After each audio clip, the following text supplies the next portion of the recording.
All right, it's time to talk about some of these games coming up in week 2. We've got a game tonight, Friday night. Louisville is hosting James Madison. James Madison, one of a handful of group of 5 teams that I think has a shot to be that group of 5 team that's kind of left standing at the end with a chance to make the 12-team college football playoff. They've been a really good program the last couple of years. They've dumped a ton of money into their program. They travel to take on one of the favorites in the ACC, Louisville, tonight at 7 o'clock. I'll be live on LouTube for that right here on this channel. So if y'all want to hang out tonight and watch some college football, come back tonight at 7. And we'll check out James Madison and Louisville. Here's the entire stream schedule for this weekend, by the way, week 2. Tonight, 7 o'clock, Louisville and James Madison. Tomorrow morning, 9 a.m., the kickoff show. We do that every Saturday morning at 9. We go through the entire slate of games. I give you some best bets. We talk about what game day food. We have a really good time on the kickoff show. Hang out with us tomorrow morning at 9 a.m. right here on this channel. And the Patreon stream this week, as voted on by the people over on Patreon, is going to be this Michigan-Oklahoma game that we're getting ready to talk about. That stream will start at 7:30 tomorrow night. The link to my Patreon page is in the description of the video. There'll be a link posted over there tomorrow night. Just click that link. Come hang out with us. Watch Michigan, Oklahoma. Bama versus Louisiana. MONROE is also on. UNLV and UCLA. So we got some good games to watch tomorrow night on the Patreon stream. If you're not signed up on the Patreon page yet, you're missing out. We have a really good time over there. There's a link to the Patreon page in the description of this video. It'll take you over there. You can have yourself a look around. If you decide you want to get signed up, great news. Right now, it's half off the entire month of September. So if you get signed up by tomorrow night at 7, this promo code expires tomorrow night at 7. But use the promo code SEPT50, SEPT50, and you're going to get half off your Patreon membership over on the Uncle Lou Patreon for the entire month of September. I stream on Patreon every single Saturday during the college football season. We have a really good time watching the games. So come on over, hang out, and join the fun. All right, now let's talk about Michigan and Oklahoma, and then I'll get back to the other games I want to talk about briefly at the end. I'm not going to overcomplicate this.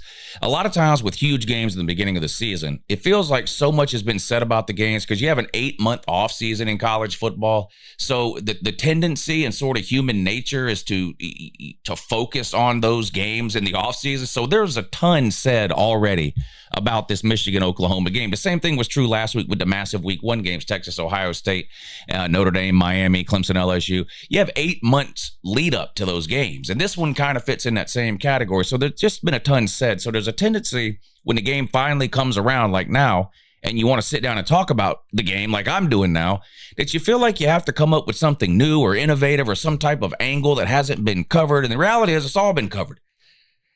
This game, I'm going to keep it simple here on this Michigan-Oklahoma game. Now, Oklahoma's favored at home by 5, and the over-under is 44.5. The last 8 times that Oklahoma played a ranked team at home, the under hit. It's gone under the point total 7 of the last 8 times Oklahoma has played a ranked team at home, and that's what we have here, a ranked versus ranked matchup with Michigan and Oklahoma. And I expect this to be a low-scoring game. Both of these teams have really good defenses. Even last year when both of these teams were kind of down overall, record-wise anyway, their defenses were pretty good. In fact, the Oklahoma defense and the Michigan defense is what kept them in the majority of their games. They were very similar teams last year. The defenses played at a high level, but both offenses were hamstrung by terrible quarterback play. In the case of Oklahoma, they did have the injury bug too, particularly at the wide receiver. That hurt them as well. But you look at the quarterback play at Oklahoma and the quarterback play at Michigan, it's 2 of the worst quarterback rooms in all of college football last year. Jackson Arnold struggled at Oklahoma, got benched multiple times. Alex Orji and Davis Warren rotated back and forth at Michigan, and neither one of them ever really did anything. The defenses is what kept both these teams in the game. And both of these teams have really good defenses again in 2025. Michigan's defense didn't play quite as well as I thought it would in their week 1 game against a lower classification school. Oklahoma also played a lower classification school, but the offense looked good. Bryce Underwood was 21 of 31, so 60% completion percentage there, 250 yards, no interceptions. I thought he looked really good. Didn't do much running around. Not sure if that was a game plan thing. No need to show Oklahoma that ahead of time maybe, or whatever the case, but he didn't run around any really at all like maybe I thought he would. We'll see if he does that this week. You look over at Oklahoma, John Mateer had an amazing game, his first start at Oklahoma as quarterback. Now, like Michigan, John Mateer is a first-year starter at Oklahoma, but he's got a ton of experience. Bryce Underwood's a true freshman, made his first start last week. Mateer's got a ton of experience at Washington State and is transferred now to Oklahoma, and with him came his offensive coordinator, and I think that's a huge deal. He's not having to learn a new offense. It's the same offense he was running out at Washington State. He's just now got much more talented players around him.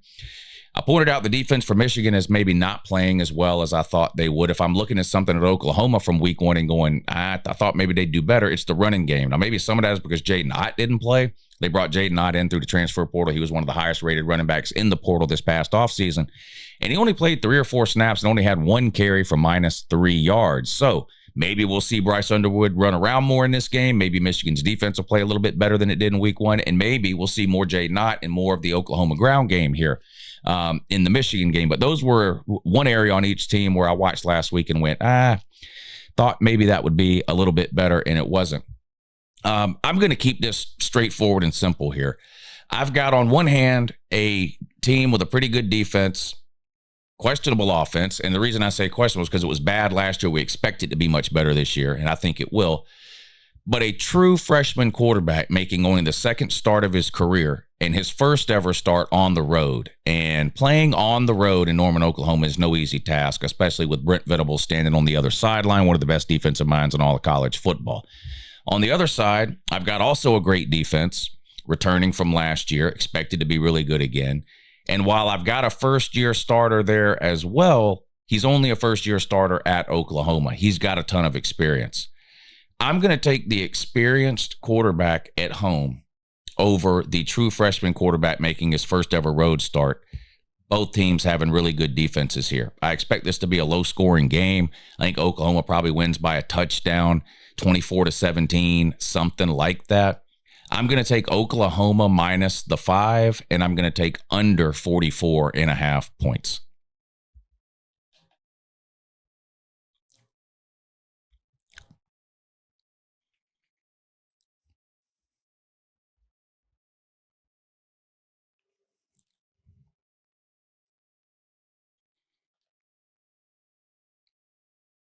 All right, before we talk about these other games, let me give a quick shout out to Sleeper. Now, they've been kind enough to sponsor the channel this season. Make sure you download the Sleeper app today. It's the #1 daily fantasy sports app on the market today. Download it. You'll be glad you did. You can use promo code LOU, L-O-U, and they're going to match your first deposit dollar for dollar up to $100. So sign up today, make a deposit, get $100 or up to $100 courtesy of yours truly, Uncle Lou. Sleeper's really easy to use. If you've never done one of these sort of daily fantasy apps before, it's really easy. It's an app on your phone. In fact, we'll pull it up right now. I've got it pulled up on my phone right now, and I've got it mirrored, so you'll be able to see what I see here. But when you pull the app up, this is what you see. You click college football at the top, and there's a list of players. And underneath each of those players will be a series of stat lines: passing yards, passing touchdowns, rushing touchdowns, receiving yards, receiving touchdowns, those kinds of things. There's a search bar. You can search for any player or team you want. Search that way. There's a play I want to make in the Michigan-Oklahoma game, and I'm going to show you how easy this is. You literally click the player's name. In this case, it's going to be Bryce Underwood. Now, here it's got 1.5 passing touchdowns, and you see more or less under there. So you could pick more or less than 1.5 passing touchdowns for Bryce Underwood. That's not actually the pick I want to do. I want to do something different with Bryce Underwood. So if I just click on Bryce Underwood's name, it'll pull up the other statistics here. And you can see passing yards is listed at 191.5. Now, last week he was 21 of 31 for 250 yards. I think it's going to be much more difficult this week. I expect Brent Venables to do his best to try to confuse a true freshman quarterback making his first ever start on the road, only his second career start. I think Bryce Underwood, although he will have a good game, I think is going to go under that 191.5 passing yards. So I actually like less than the 191.5 pass yards. Now, you have to pick at least 2 different plays here in order to make the play. So you can see I've already got the Bryce Underwood play at less than 191.5. There's a couple other plays I really like too, and we're going to go over those tomorrow morning on the kickoff show at 9 a.m. So make sure you tune in tomorrow at 9 a.m. Download the Sleeper app today. It's a lot of fun. It's really easy to use, and it makes watching these games every weekend a lot more exciting. All right, now let's talk about tonight's game. James Madison goes on the road to play Louisville. And again, the streaming schedule real quick. You can screenshot that. I'll be live streaming tonight at 7 o'clock for this game. Louisville hosting James Madison. Now, James Madison's a group of 5 team, and Louisville is a team that has, I think, realistic expectations to compete for and potentially win the ACC. However, I think James Madison can keep this game close. They ran for 1 million yards last week, James Madison did, against a nobody. I'll grant you that. And Louisville looked a little shaky, particularly on offense in their week 1 game. And there's a ton of new pieces at Louisville. Now, I really like Louisville. I think at the end of the year, they're going to be right there in it for the ACC.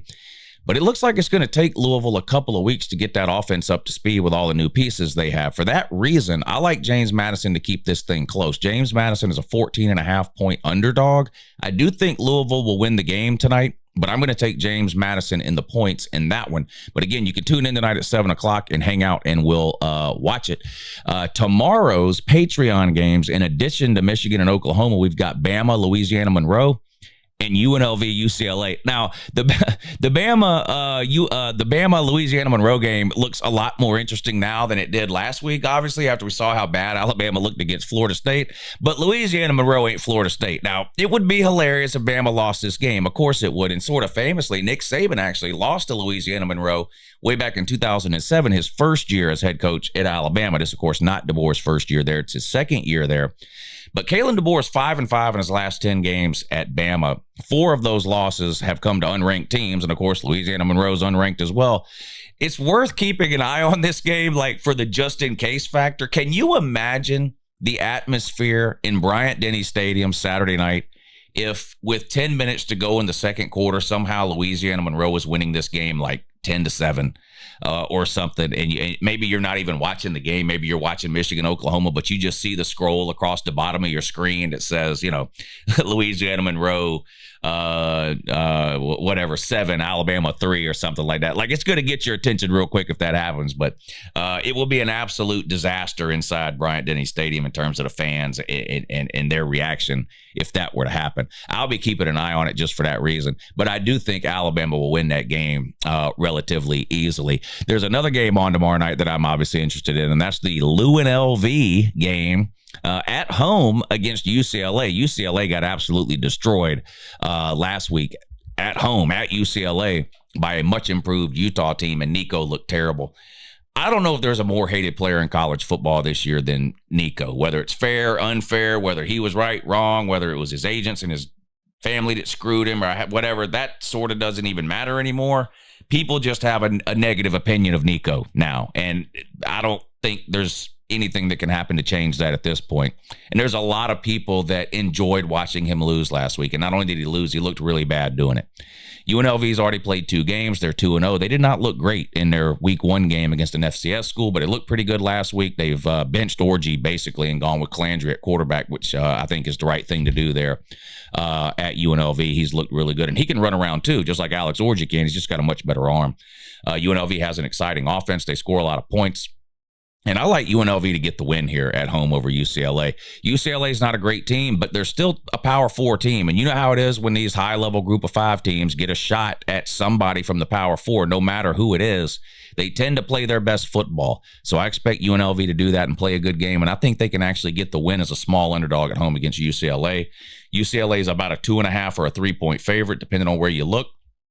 But I actually like UNLV to get the win at home against UCLA. If you want to hang out tomorrow night at 7:30 and watch those games with us on the Patreon page, that's the Patreon stream this week, tomorrow's primetime games.